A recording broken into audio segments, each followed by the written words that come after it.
ஓ உடைக்கப்பட்ட நேரத்திலெல்லாம் என்னை உருவாக்கின கிருபை இது. ஸோ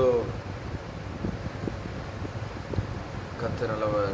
இஸ்ரவேலின் தேவனுடைய நாமத்துக்கு பரிசுத்தம் உண்டாவதாக. இஸ்ரவேல் தேவன் நல்லவராக இருக்கிறாரு. என் வாழ்க்கையில் நல்லவராக இருக்கிறதுக்காக நன்றி செலுத்துகிறேன். எத்தனை எத்தனை எத்தனை ஒரு கிரேஸ், எவ்வளவு அன்பு, எவ்வளவு இரக்கம், எவ்வளவு தயவு, எவ்வளவு எவ்வளவு இரக்கம் பாராட்டுதல். I'm just getting wonder. His love is unconditional. His love is somewhat. அவர் லவ் வந்துட்டு நம்ம எக்ஸ்பிளைனபிள் பண்ணவே முடியாது. அந்த அளவுக்கு ஒரு ஒரு செம்ம love. So his love is somewhat different. His love is different from our தாய் தகப்பனுடைய அன்பை காட்டிலும், எல்லாருடைய அன்பை காட்டிலும் அவருடைய அன்பு வந்துட்டு மிகவும் டிஃப்ரெண்ட். அவர் அன்பு வந்து மிகவும் வேறுபட்ட அன்பு. எல்லா சூழ்நிலையிலும் அவர் மாறாதவராக இருக்கார். உங்கள் தாய் தகப்பன், உங்கள் நண்பர்கள், சகோதரர்கள் யார் வேணாலும் விட்டு போயிடலாம், யார் வேணாலும் ஒன்று தேடாமல் இருக்கலாம், யார் வேணாலும் ஒன்று நினைக்காமல் இருக்கலாம், உன்னை மறந்து போகலாம். ஆனால் தகப்பன் ஒரு நாளும் உன்னை மறந்து போக மாட்டார். உன் நினைவாக தான் இருப்பார். நீ ஏதாவது தகப்பனை துக்கப்படுத்திட்டு மிஸ்டேக் பண்ணிட்டு நீ இப்போ நான் தப்பு பண்ணிட்டேன் அப்படின்னு போயிட்டு உட்காந்துட்டு இருப்ப. ஆனால் இஸ்ரவேலின் தேவன் உன் நினைவாக தான் இருக்கிறாரு, நம் நினைவாக தான் இருக்கிறாரு.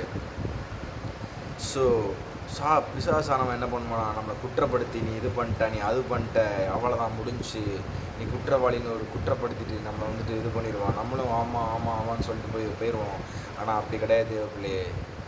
இஃப் யூ நீங்கள் ஏதாவது பிரியமில்லாத செயலை பண்ணிட்டீங்களா, go back to God, ask him sorry, மன்னிப்பு கேளுங்க.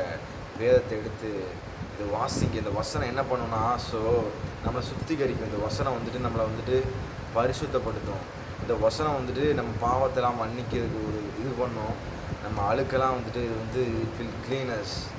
தேவனோடு நம்ம ஜெபிக்கிறப்ப, தேவன்கிட்ட நம்ம இரக்கம் கேட்குறப்ப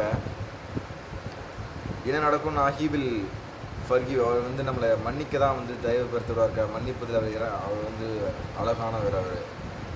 ஸோ எத்தனை தடவைனாலும் இரக்கம் பாராட்டுகிற தேவனை மாதிரி யாருமே கிடையாது. மனுஷன் எப்போவுமே நம்மளை குற்றப்படுத்திட்டு நம்மளை தப்பாக சொல்லிட்டு போயிட்டே இருப்பான். நான் இஸ்ரவேலின் தேவன் அப்படி கிடையவே கிடையாது. அவர் எப்போவுமே உன்னை குற்றப்படுத்துகிற, இந்த கையை நீட்டி உன்னை குற்றப்படுத்த மாட்டார்.